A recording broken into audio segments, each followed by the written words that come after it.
7:51, regresamos con más de Primera Página, analizamos la actualidad internacional, lo que ha sucedido en Medio Oriente durante este fin de semana, la muerte del presidente de Irán, Ibrahim Raisi, debido a un fallo técnico en el helicóptero en el que viajaba, según informaron las autoridades, con otros funcionarios, incluido su canciller, cuando venían de un viaje proveniente de Azerbaiyán. Ya comenzaron los funerales, como les contamos al principio del programa, se van a extender hasta el día jueves, cuando va a ser sepultado el presidente hasta este domingo. Y hay muchas preguntas, mucha incertidumbre sobre lo que viene ahora para la República Islámica. Asumió como presidente interino Mohammad Mokber, quien era el vicepresidente del gobierno de Raisi. Recibimos a esta hora a nuestro invitado Joseph Hage, es analista político y también experto en Medio Oriente, para que nos explique este escenario ahora que se da en Irán. Buenos días, estimado Joseph.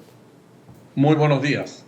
¿Cambia algo con la muerte de Raisi en la República Islámica, entendiendo todo el contexto y estos casi 3 años de gobierno? ¿Cuáles son los escenarios ahora con la muerte del presidente y en qué etapa entra Irán?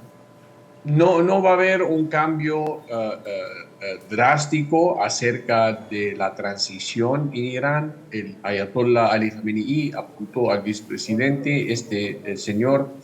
Su trabajo ahora es manejar las elecciones dentro del marco de los 50 días. Ayer parece que decidieron que va a ser el 28 de junio.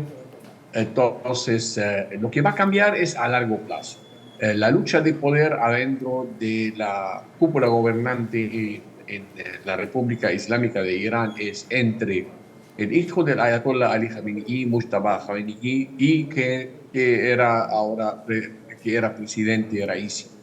Esta lucha de poder, porque el hijo del Ayatollah es más joven, de 50 años, tiene toda una, ¿cómo se llama?, conjunto, todo un plan, una visión para el nuevo Irán, aunque no va a cambiar en el sistema teológico, pero quiere desarrollar Irán a cierto modo, que no era el plan del presidente Raisi. Al mismo tiempo, él quería apertura a los países vecinos sin animosidad. Él fue el patrocinador, el hijo de Khamenei, fue el patrocinador del acuerdo que se hizo garantizado por China entre Arabia Saudita e Irán. Entonces, esta lucha de poder es lo que se indica que a largo plazo podría ser el camino de Khamenei, hijo, llegar al poder como líder supremo de Irán. Porque cuando vivía el presidente Raisi, todos apuntaban a que él va a ser el próximo líder supremo de Irán, y creo que de ahí empezó la fricción interna adentro del poder de Irán. Mientras estas elecciones llevan a cabo, ahora está todo bajo control, porque la Guardia Revolucionaria iraní, la que mantiene todo el orden en el país, responde al líder supremo Khamenei y al Consejo de Seguridad Nacional Supremo. Tiene un Consejo de Seguridad Nacional Ayatollah Supremo, y la Guardia Revolucionaria iraní responde al Consejo de Seguridad Nacional. Entonces, adentro del país no va a haber cambio, a no ser que la oposición interna se envalentona y trata de empezar algún movimiento para poder quizás con el propósito de derrumbar el gobierno, que es muy difícil, pero no descarta uno la posibilidad de un movimiento de estas oposiciones. Y en esta transición que representa la figura de Mohammad Mokber, quien ha ocupado cargos de relevancia en Irán, y además se dice que es una figura clave en lo que ha representado eludir las sanciones occidentales. Sí, el señor Mokber siempre fue un número 2. El señor ahora va a manejar las elecciones, pero no creo que tiene la posibilidad o la intención de ser el número 1, a no ser que el Ayatollah se lo pide. Hay que tomar en cuenta acá que los candidatos recomendados por el Consejo de Seguridad Nacional Supremo se presentan los candidatos y el ayatollah es quien da la bendición a uno de ellos para que se postule al nombre de la revolución islámica. Ahora, si Mokbel sería el candidato, sería porque se lo pidió el ayatollah, pero no va a ser un plan de futuro el señor Mokbel. Ahora, estimado Joseph, ya pasando a otros temas de relevancia en la agenda del Medio Oriente, tenemos lo que sucedió ayer con la solicitud que hizo el fiscal general de la Corte Penal Internacional, Karim Khan, de órdenes de arresto contra el primer ministro de Israel, su ministro de Justicia, quiero decir de Defensa, y también a los altos líderes del Hamas. ¿Qué elementos creen que influyeron para que se diera esta medida y de colocar al mismo nivel a los dos bandos que luchan en este momento en Gaza?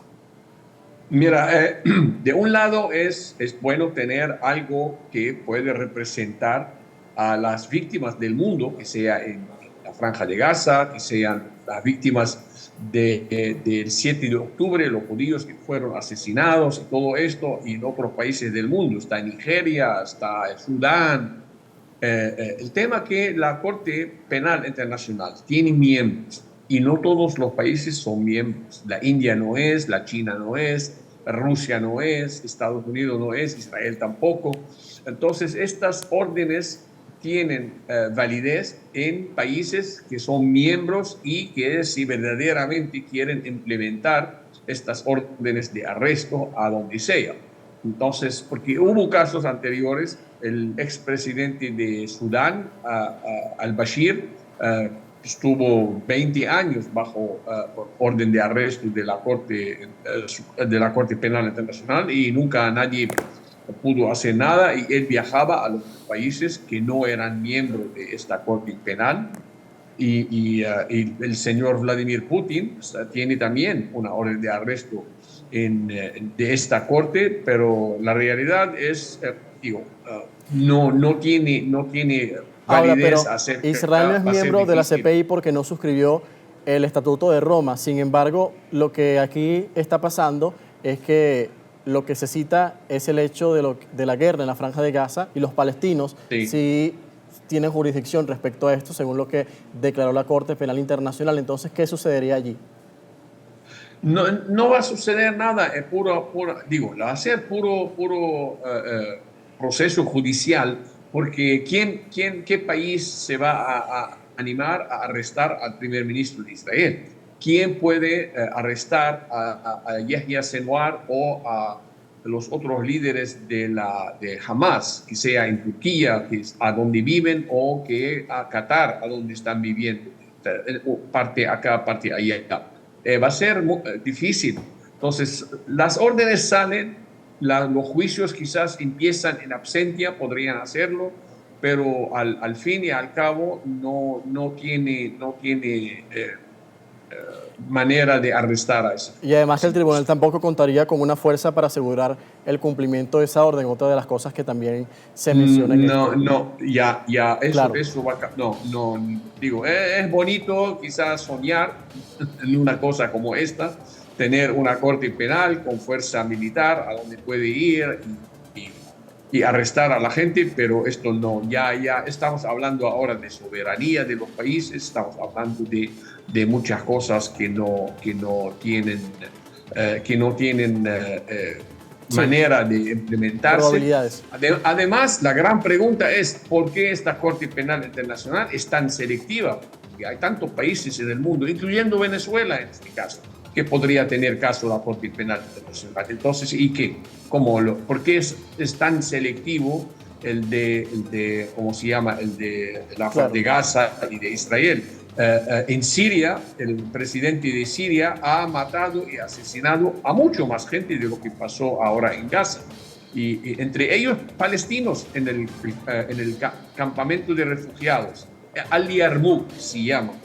60.000 personas murieron de hambre porque él no quería dejar llegar a abastecimiento de comida y de bebida y todo esto el presidente de Siria, porque el señor no aceptó a que los palestinos, miembros del campamento, rechazaran formar parte de la guerra en Siria. Entonces los castigó y los encerró en el campamento y 60.000 personas murieron de hambre, entre ellos muchas mujeres y niños también. Y además los señalamientos del uso de armas químicas durante la guerra desatada desde 2011. Muchísimas gracias por su tiempo y por acompañarnos estos minutos en Primera Página. De nada, con mucho gusto. Con nosotros Joseph Heish, experto en Medio Oriente y analista político, conversando sobre dos temas que son clave en este momento en el Medio Oriente: la muerte del presidente de Irán, así como las órdenes solicitadas por el fiscal de la Corte Penal Internacional contra el primer ministro de Israel, su ministro de Defensa y los líderes del Hamas.